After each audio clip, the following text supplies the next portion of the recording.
Boa noite a todos, sejam bem-vindos, sejam bem-vindas. É um prazer, é uma alegria estar aqui com vocês por mais essa semana no estudo do livro Constelação Familiar de Joana de Ângeles, psicografado por Divaldo Franco. Esse estudo que a gente vai fazer semana após semana, capítulo após capítulo. Hoje vamos ao capítulo número 3, que se chama Os Genitores. Nesse trabalho em conjunto que a gente está fazendo com a TV e Rádio Chico Xavier, que agora já tem dia e hora marcada. Toda semana, aos sábados, às 19 horas, o capítulo novo está saindo, fresquinho. Está sendo postado na TV e Rádio Chico Xavier. Tá aí, já tem uma playlist também para quem perdeu os últimos capítulos. Para quem está chegando agora, não sei, em 2030, que isso fica para a posteriori e quiser recuperar, por algum motivo você chegou nesse vídeo agora e se interessa por esse tema, constelação familiar, então busca aí na TV Rádio Chico Xavier e também nas minhas mídias, no meu YouTube, Facebook, Spotify, tem lá uma playlist e eu posto todas as segundas-feiras por volta das 19 horas, horário do Brasil, tá? Para quem está aqui em Portugal, nesse momento agora, 3 horas de fuso, então às 22 horas. Tá bom? Capítulo de hoje: Os genitores. O que a gente vai falar? Eu separei aqui alguns pontos. Tem muito mais, tá, gente? Mas separei sempre alguns pontos, por isso eu recomendo ler antes o capítulo, estuda antes, depois a gente vem aqui para tentar aprender em conjunto. O que a gente vai falar? O papel dos pais em geral. Joana de Ângeles ressalta isso. Joana de Ângeles fala sobre espíritos afins e compromissos perturbadores. Essa é uma palavra que ela usou que foi bem interessante. Compromissos perturbadores. Fala de novo, repete, como no último capítulo, sobre aborto. Ela reforça ainda mais esse aspecto do aborto. Fala sobre o papel dos pais e a renúncia, de uma forma geral. Fala sobre exemplo, fala sobre criação, fala sobre amor pelos filhos e fala muito mais, tá? Só para a gente ter aqui noção de alguns tópicos que Joana de Ângeles aborda nesse capítulo. Então, como de costume, eu convido a todos, quem quiser, comigo, a fechar os olhos, fazendo a nossa oração. Agradecemos primeiramente a Deus Pai, agradecemos a Jesus, nosso mestre guia, nosso amigo, a toda a espiritualidade de luz que nos envolve em momentos como esse, onde a gente busca o aprendizado. Através da psicografia de Divaldo Franco, Joana de Ângeles nos traz tanto conhecimento que possamos aqui beber um pouco mais dessa água, dessa fonte. Agradecidos que estamos, pedimos autorização para dar início a mais esse estudo do livro Constelação Familiar. Que assim seja, graças a Deus. Muito bem, pessoal. Vamos começar? Vamos lá. Minha voz deve estar meio fanha, não sei se vocês percebem ou não. Eu estou meio saindo de uma constipação aqui, de uma gripe, um resfriado. Mas pronto, já estou recuperado, mas a voz ainda está meio baleada. Minha cara está meio amassada ainda, mas vamos que vamos. Livro Constelação Familiar, separei alguns tópicos. Vamos ver se a gente consegue falar. Quero ficar sempre naqueles 30 a 40 minutos para não ficar muito cansativo. Tá bom? Vamos ver o que a gente consegue fazer hoje. Primeiro ponto que eu separei aqui, Joana de Ângeles nos diz o seguinte: uma constelação familiar é constituída por espíritos afins, seja pelas realizações nobilitantes do amor ou através dos graves compromissos perturbadores a que se vincularam em outras existências. Então, o que a gente tem numa família?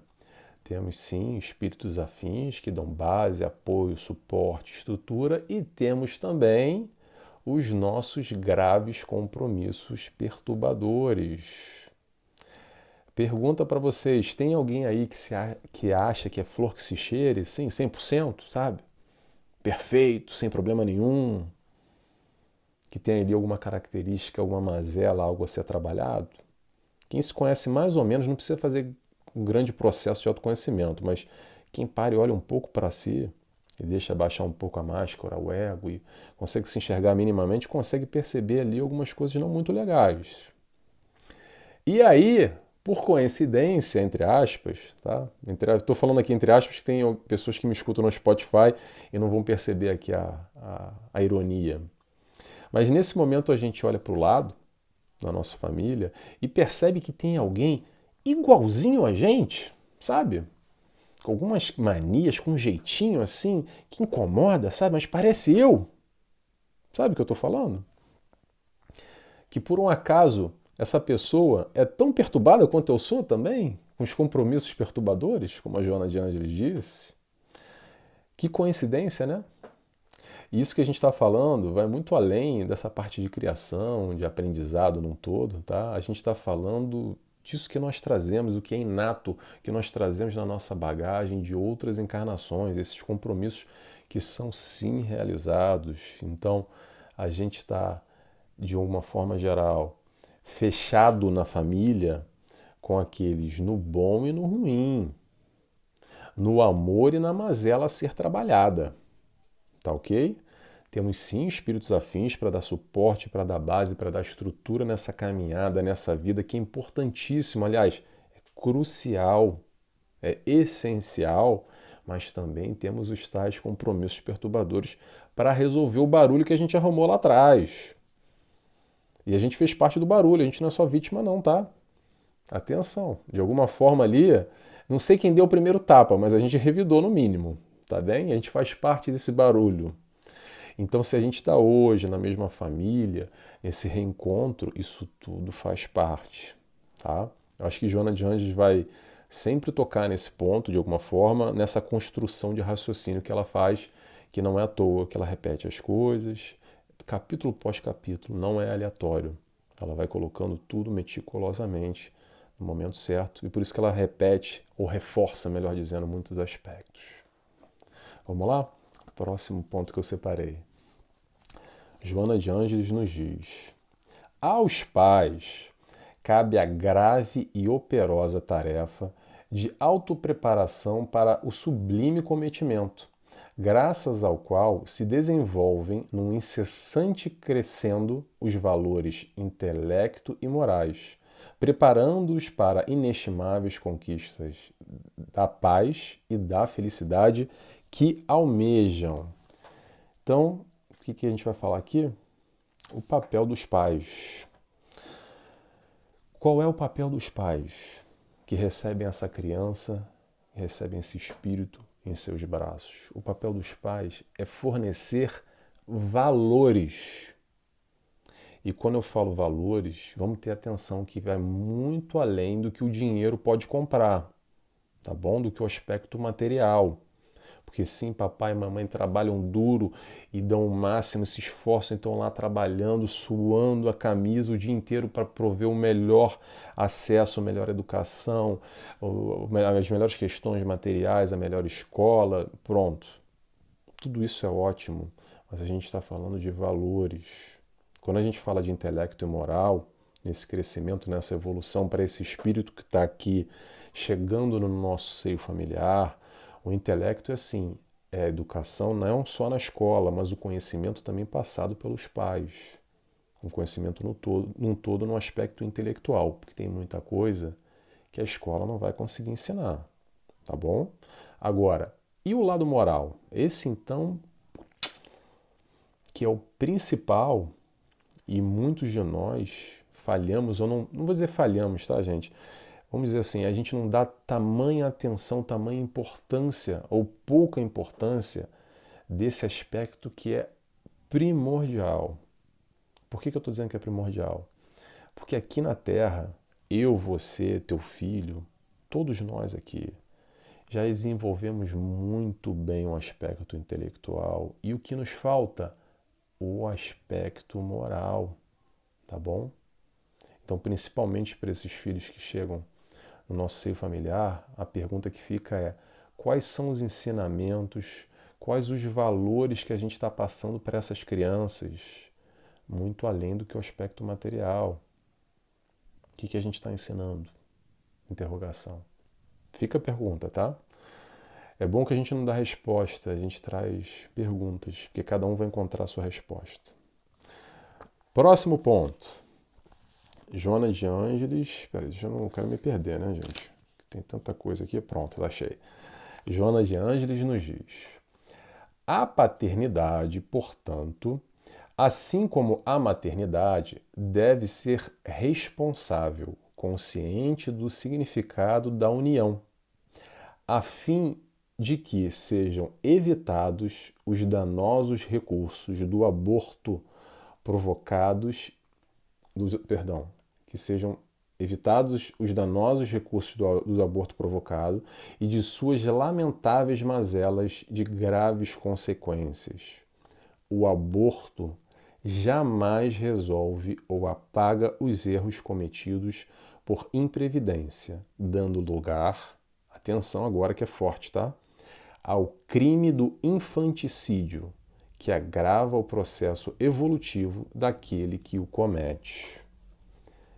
E ela foi forte, não foi à toa, tá bom? Então ela fala sobre o papel dos pais ou dos genitores nessa responsabilidade quando gerado uma criança, seja como for, da maneira que for, de que maneira que aconteceu, tá bom?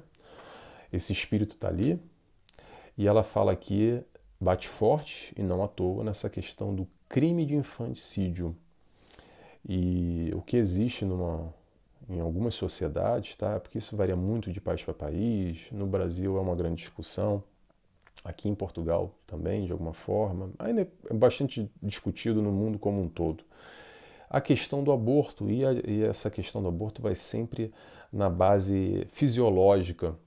Se a partir do momento da concepção já há vida ou não há vida, tudo isso é muito importante. Mas com a doutrina espírita a gente consegue ir além, consegue ir mais profundo, entender que o espírito que está ali se une no momento não só da fecundação do óvulo e já começa a vivenciar as experiências, começa a vida a partir dali, tendo as experiências durante a gestação, mas também com essa conexão com o pai, com a mãe, muitas vezes esse nível espiritual, que há um planejamento, há esses encontros, esse planejamento prévio de uma maneira mais profunda, mais consciente ou menos consciente. Isso não é regra de bolo, não existe uma fórmula que é igual para todos, mas esses comprometimentos reencarnatórios, esses laços de famílias de espíritos afins que são criados, quando nós vamos gerir um filho, seja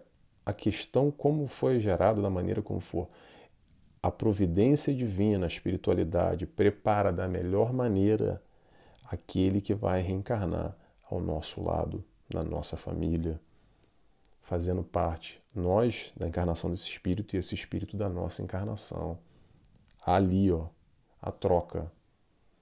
Então, Joana de Ângeles bate forte, e não acho que é à toa, quando ela fala que crime de infanticídio, porque a gente tem que entender que o buraco é muito mais embaixo, tá bom?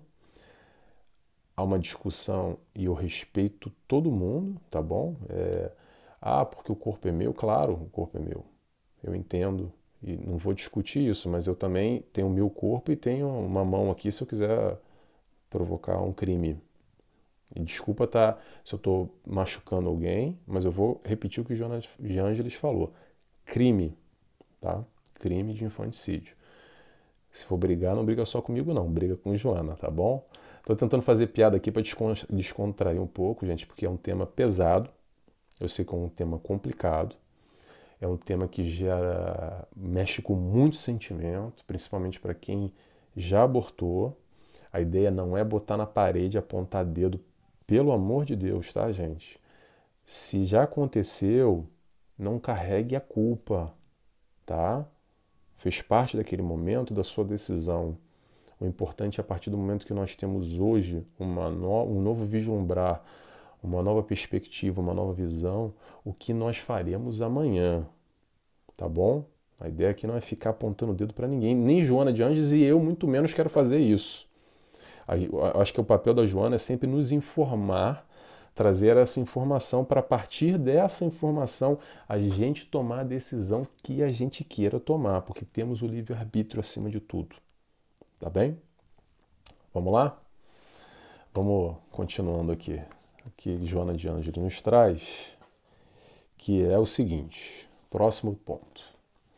Desde quando nasce um filho, os genitores são convidados pela vida a uma mudança de objetivos existenciais. Antes, enquanto se preparavam para o prazer, para o desfrutar das alegrias da vida em comum, tudo seguia bem. Com a chegada do filho, uma natural mudança de conduta deve tomar o lugar das aspirações vigentes, porque, a partir de então, a responsabilidade para com o rebento da própria carne torna-se primordial.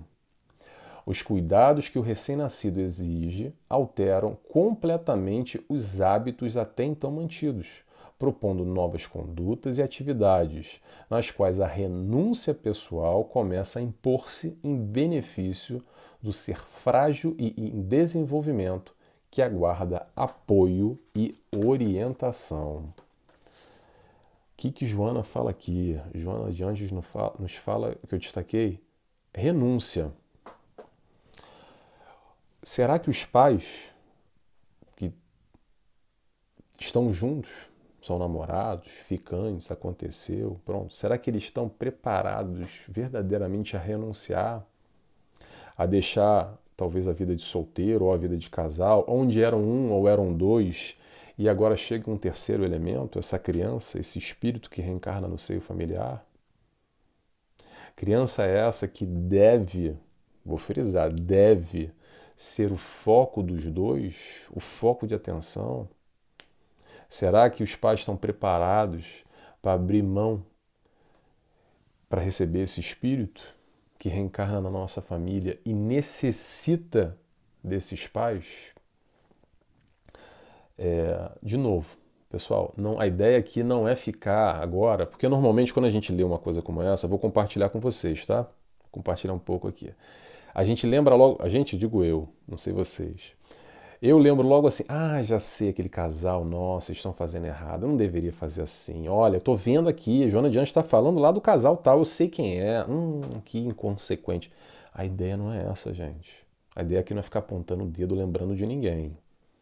A ideia é, de alguma forma, a gente fazer uma reflexão num todo dessa importância e nós, enquanto pais, ou amanhã, futuros pais que seremos, levar esse conhecimento, se isso faz sentido para nós, para a nossa escolha, para as nossas atitudes na nossa vida.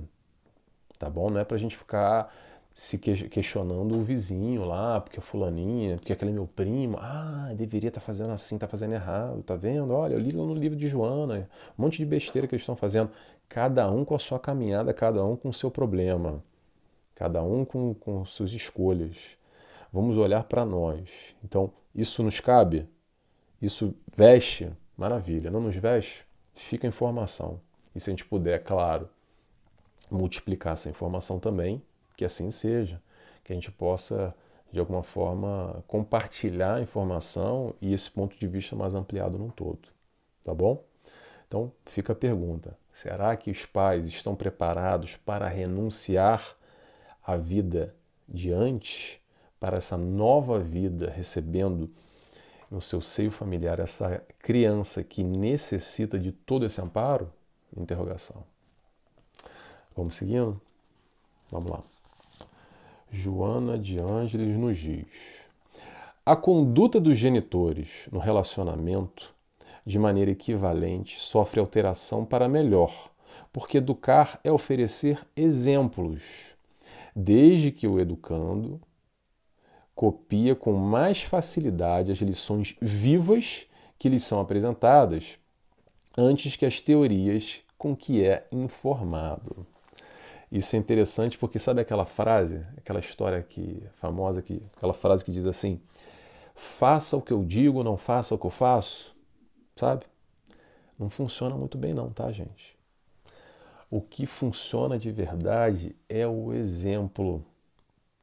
É o exemplo que fica, tá? O exemplo que fica e edifica. Pergunta mais uma vez, qual é o exemplo que nós damos para os nossos filhos? O que acontece muitas vezes nessa dinâmica, nos relacionamentos com os filhos, às vezes os pais ficam chocados porque o filho falou um palavrão, porque o filho tomou uma atitude e fala assim, meu Deus, onde é que saiu isso? Onde será que ele aprendeu isso? Será que não foi ali no canto da sala, enquanto a gente estava num jantar, numa confraternização, e a gente falou um monte de besteira, sabe? Desavisado, despreocupado, relaxado. Ah, não, a criança está ali, ela está brincando, não está ouvindo nada. Ela está tranquila, deixa estar. E ela está ali só absorvendo tudo. Esse é o exemplo que fica. O exemplo que fica, o exemplo que é dado. O ensinamento é isso. Não é, meu filho, não faça isso porque papai e mamãe estão falando. O filhinho vai replicar o que papai e mamãe faz. É assim que vai acontecer. Claro que a informação também é importante, mas muito além da palavra, porque falar é fácil, mas agir que é mais complicado. Então, nesse processo de agir, que nós possamos ter atenção nesses exemplos que a gente está dando para os nossos filhos. Tá bem? Vamos seguindo? Hoje eu estou lendo bastante, tá, gente? Estou pontuando aqui porque tem bastante coisa que eu achei interessante aqui para ressaltar. Próximo ponto. Joana de Ângeles nos diz: a capacidade de repartir o amor quando a prole se multiplica é outro dever de que os genitores se devem conscientizar, evitando a criação de áreas de conflitos por ciúmes reais ou não, através de comportamentos especiais em relação a um em detrimento de outro, porque todos são procedentes da mesma cadeia genética. Pessoal, é o seguinte, vamos lá. Tem mais de um filho? Tem mais de um filho? Vamos fazer um esforço. Vamos fazer um esforço para amar a todos da mesma maneira, tá? Para fornecer a melhor educação, fornecer o melhor sentimento, o melhor tratamento, as melhores condições de forma igual, para não criar aqueles ciúmes, aquele sentimento de injustiça, de preferência, de porque está super protegendo um, porque comigo é diferente, por que você não faz assim com meu irmão, com a minha irmã? E cria todo esse sentimento negativo e essas brigas e invejas. E o que eu quero dizer?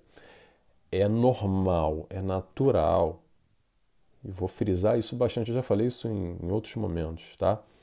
De que nós, pais, tenhamos mais afinidade por um filho do que por outro. E não tem problema nenhum, não se sinta culpado. Porque a gente está falando de vibração, a gente está falando de espíritos reencarnantes. Então, talvez, vou só ilustrar aqui, tá, gente? Não é pra gente ficar aqui picuinha com isso. Mas vamos lá, eu tenho 3 filhos, vamos colocar assim na suposição. Talvez eu tenha ali um filho que é um espírito que eu já reencarno com ele diversas vezes, eu tenho um amor estabelecido, uma vibração, uma conexão muito forte com aquele filho número 1. E com o filho número 2 é aquele que me matou numa encarnação passada, numa violência, não sei o que aconteceu. E eu tenho ali um comprometimento. E naturalmente eu tenho um sentimento que não bate, que não fecha. Tá? A gente está falando de sentimento aqui. Se existe o véu do esquecimento, não é à toa, não é por acaso. São exatamente situações como essa que fazem toda a diferença na nossa vida. O não lembrar. Porque imagina se a gente lembrasse. Imagina. Se às vezes hoje é difícil a gente ter um mesmo tratamento com 2, 3 filhos, porque bate mais com um que bate com o outro, com o véu do esquecimento, imagina sem o véu do esquecimento. Será que a gente ia conseguir? Verdadeiramente? Para pensar. Se o seu filho número 2, você tivesse a nítida, não é a nítida sensação não, a lembrança completa e real de que talvez ele foi um sujeito que estuprou você, sua família e te matou numa encarnação passada, por exemplo. Que bom que nós temos o véu do esquecimento que nos auxilia nesse processo de aprender a amar, porque sem ele ia ser muito mais difícil. Se está difícil agora da gente aprender a amar, imagina sem ele. Então não se sinta culpado, você que de alguma maneira acha que, poxa, Nelson, eu não consigo. Isso é normal, tá, gente? Mesmo em um consultório, esse sentimento de culpa de chegar e falar, olha, eu não consigo sentir a mesma coisa por um filho como por outro. É normal. É normal que seja assim, mas ainda assim, aí Joana de Anjos vem chamar a atenção. A responsabilidade, o papel dos pais, como é que ela fala aqui logo no começo? Dever dos genitores deve. Peraí. Repartir o amor quando a prole se multiplica através do comportamento. Peraí, me perdi. Me perdi. Mas o que eu quero dizer é. Ainda assim, vamos voltar ao raciocínio. Me perdi, gente. Vamos lá. Ainda assim, o papel dos pais para prover da melhor forma o amor por todos esses filhos, independente da conexão que tenha mais com um ou mais com o outro. Tá bom? Até porque isso pode acarretar algum tipo de sentimento de rejeição, de diferença, de ser colocado para baixo. Então, tenhamos atenção e vamos fazer o esforço, enquanto pais, para multiplicar esse amor de uma maneira geral, amando a todos de igual maneira. Tá bom? Vamos seguindo? Próximo ponto. Joana de Ângeles nos diz. Ainda tem tempo, gente. Estamos bem tranquilos hoje. Achei que não ia dar tempo, mas está dando. Muitas mães transferem para as filhas ainda pequenas as angústias e frustrações, tornando-as modelos infantis que imitam os adultos, roubando-lhes a infância, tirando-lhes as abençoadas oportunidades de viver a quadra de construções de valores significativos, precipitando-lhes o desenvolvimento da sensualidade, do erotismo, do desrespeito pelo corpo e pela vida. Seguindo. Pais masculinos inescrupulosos iniciam os filhos nos vícios que lhes exortam a personalidade, de cedo condicionando-os ao tabaco, ao álcool, à agressividade, ao desrespeito no lar e posteriormente na sociedade. Pessoal, como existe transferência no sentido onde os pais, muitas vezes com o seu universo, com as suas complexidades, com as suas questões mal resolvidas, transferem e projetam num filho ou numa filha o mini-eu. Já ouviram falar essa história do mini-eu? Atenção, gente, não é todo mundo que chama de mini-eu que é negativo, mas passa a ser negativo quando você quer, ou o pai quer, colocar naquele filho tudo aquilo, todas aquelas suas frustrações, os seus desejos não realizados, transformando, antecipando para essa criança que está ali e deveria viver a infância, um mini adulto. Com todo esse estímulo que existe hoje em dia, cada vez mais, da sensualidade, não só na roupa, porque é difícil, Nelson, poxa, porque a música que toca na rádio, que é famoso e rebola até o chão e faz XYZ, já tirando uma inocência que, infelizmente, gente, para quem lembra de infância, que tempo bom era aquele. Éramos felizes e não sabíamos a pureza, a inocência das crianças. Lembra que Jesus falou? O reino dos céus para os inocentes, para crianças. Com essa inocência, essa pureza de coração. Então, infelizmente, muito desse acelerar de contas acaba ultrapassando, dando cambalhota, atropelando uma coisa atrás da outra. Então, pais, vamos ter atenção e cuidado para deixar a criança ser criança. Daqui a pouco ela vira adolescente. E vai desenvolvendo, porque na adolescência também tem um monte de adolescente que está mais infantilizado, aquele mais bobocão, principalmente os meninos, né? A menina já é mais despachada logo, mas os meninos às vezes demoram um pouco mais. Deixa acontecer. Para quem é homem sabe o que eu estou falando. Quantos pais acham que, meu filho para ser homem, eu vou levar, desculpa a palavra, vou levar na casa de massagem, das amigas, das primas, sabe? Não, filho meu tem que tomar um uísque que nem eu, tem que tomar uma cervejinha gelada. O cara é homem, é macho, é brabo. Será mesmo? Será que tem que ser por aí? Não dá pra deixar ele brincar um pouquinho mais? Ele vai tomar cerveja se ele quiser no futuro. Ele vai na casa de massagem se ele quiser no futuro. Se ele quiser também não vai. Não precisa antecipar. Não precisa colocar, forçar a goela abaixo. Sabe aquela história do... Uma outra história que é interessante também, para quem é o universo masculino, vai entender o que eu estou falando. É jogo de futebol. Eu gosto muito de jogo de futebol, tá? Mas assim, normalmente no estádio do jogo de futebol, para quem vai sabe o que eu estou falando, lá parece uma selva, né? Porque o pessoal fala 10 palavrões e uma palavra mais ou menos. Então é uma agressividade, é um xingamento, é um ódio. Você odeia o juiz, você odeia o outro time, e você odeia outra torcida, e os cânticos têm xingamento, e você vivencia toda aquela atmosfera, aquela psicosfera negativa, e você leva o teu filho ali porque você quer que ele ame o teu clube de coração e quer trazer isso nele. Aí é legal, ok.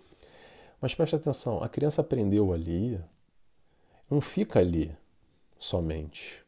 O aprendizado é realizado dentro de casa, na escola, no jogo de futebol, no cinema, aonde for, na casa do amigo, com o iPad ou com o celular. O crescimento, o conhecimento da criança, o desenvolver, é realizado 24 horas por dia, o tempo inteiro.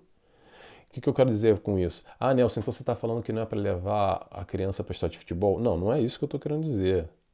Mas vamos ter atenção principalmente com que tipo de ambiente a gente está levando as nossas crianças, os nossos filhos. Será que é o momento? Será que precisa dessa hostilidade toda, dessa agressividade toda? Precisa dar acesso logo a tudo isso nessa infância? Interrogação. Vamos lá? Vamos passar para a próxima. São questionamentos, tá, gente? Eu acho que, mais uma vez, não existe certo ou errado, penso eu. Acho que Joana de Ângeles aqui está levantando questões para fazer a gente raciocinar e pensar qual é o melhor caminho que a gente quer tomar para a nossa vida, no caso, para os nossos filhos, que esse capítulo está falando, dos genitores, os papéis dos pais e essa responsabilidade frente a esse novo espírito. A gente não sabe quem está vendo aí muitas vezes. Às vezes são espíritos muito complexos, com tendências muito complicadas, processos muito difíceis, ou não, ou espíritos que já estão num outro patamar, que na verdade vem para nos ensinar, vem para nos auxiliar, para nos dar, entre aspas, lição de vida e moral, e falar que bom que nasceu esse filho para me auxiliar, que eu estava mesmo a precisar disso. A gente nunca sabe. Pelo menos eu não sei, tá, gente? Vamos lá.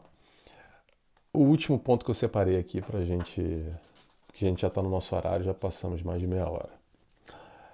Joana de Ângeles nos diz: por outro lado, o amadurecimento sexual extemporâneo, resultado das provocações pornográficas e do erotismo em alta, impulsiona os jovens a relacionamentos rápidos, destituídos de significado, ora por curiosidade, momentos outros por impulsos acelvajados, empurrando meninas ainda adolescentes e totalmente despreparadas para a maternidade, procriando sem consciência e abandonando os filhos, à semelhança de alguns animais que se libertam das crias com total insensibilidade.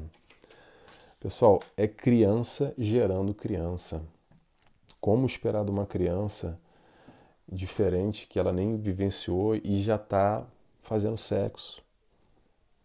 Porque a pressão da sociedade, as amiguinhas, é assim mesmo. E, poxa, eu vejo a minha cantora, ídola, minha ídola, existe isso, meu ídolo, acho que sim, ídola, né? Feminino, que fala que tem que fazer acontecer, que é isso que é o padrão, que é bom mesmo. Sem levantar nomes aqui, tá, gente? Nem acho que precisa levantar nomes, que a ideia não é ficar julgando ninguém. Mas essa é a nossa sociedade num todo, tá bom? É isso que se consome. Será que é isso? Nós pais, qual é o nosso papel? Dar acesso a isso? Será que a gente não está antecipando muita coisa? principalmente nesse aspecto sexual, que hoje, pornografia, internet, antigamente era diferente, era revista na banca, era difícil, tinha que ter maior de idade para o menino conseguir, não tinha tanto acesso assim. Hoje em dia para os pais que têm que estar atentos, na verdade, com os bloqueios de sites, porque sem querer a criança chega num site de pornografia e já tem acesso àquele conteúdo que ela não sabe nem o que está acontecendo ali direito. Ela não tem nem consciência muito bem o que é aquilo ali. E já está acontecendo, e aquilo passa a ser, de certa forma, normal, e ela acaba replicando porque acredita que aquilo é normal. Pais, atenção. Eu sei que o desafio é muito maior com toda essa informação, mas é possível. É possível desde que a gente tenha olhos de ver, tá atento. Também existem recursos na internet para estar vigiando, monitorando o tempo todo, tá bom? Pessoal, ficamos por aqui. Tomara que vocês tenham gostado. Consegui falar. Estava no começo aqui pensando, será que vai dar? Será que não vai dar? Conseguimos. Alguns tópicos que eu retirei. Tem muito mais coisa que Joana fala nesse capítulo. Se vocês gostaram, eu aconselho sempre, compre o livro em papel. Não tem papel? Tem em PDF na internet, é só colocar aí. Ó, um bichinho veio nos visitar. Tem em PDF, pode comprar online, não sei se tem acesso gratuito também. E é isso, espero que vocês tenham gostado. Semana que vem tem um novo capítulo, tá bom? Vou fazer a nossa oração e convido a todos, quem quiser, claro, a fechar os olhos comigo e assim agradecemos a Deus Pai, agradecemos a Jesus, nosso mestre e guia, nosso amigo, e agradecemos a toda a espiritualidade de luz que nos cerca, que nos acompanha, agradecemos a Joana de Ângeles por nos trazer essa reflexão, esse pensamento, ajudando, colaborando com a nossa evolução num todo. E assim agradecidos que estamos, pedimos autorização para encerrar mais esse estudo dessa noite de hoje. Que assim seja, graças a Deus. Pessoal, esqueci. Faltou a palavra-chave. Palavra-chave de hoje. Palavra-chave, para quem não sabe, é uma brincadeira que eu faço só para saber quem me acompanha até o final, quem gostou do capítulo. Eu fico muito feliz de saber que tem gente que também acompanha, não, que esse estudo faz sentido para a pessoa como faz para mim. Eu gosto muito disso que eu faço com muito prazer e com muito amor. Então a palavra de hoje a palavra-chave de hoje vai ser filhos. Então, se você chegou até o final, por favor, te peço, escreve para mim. Escreve para mim aí no Facebook, no Messenger direto, no Instagram, no dia Direct, onde for. Escreve para mim, filhos, tá bom? Porque eu sei que você chegou até o final comigo. Até semana que vem. Semana que vem, só daqui o spoiler. Semana que vem o nome do capítulo é Filhos. Pronto. Então fica assim, os filhos. Já estou antecipando. Até semana que vem, pessoal. Muito obrigado. Beijo e abraços. Tchau, tchau.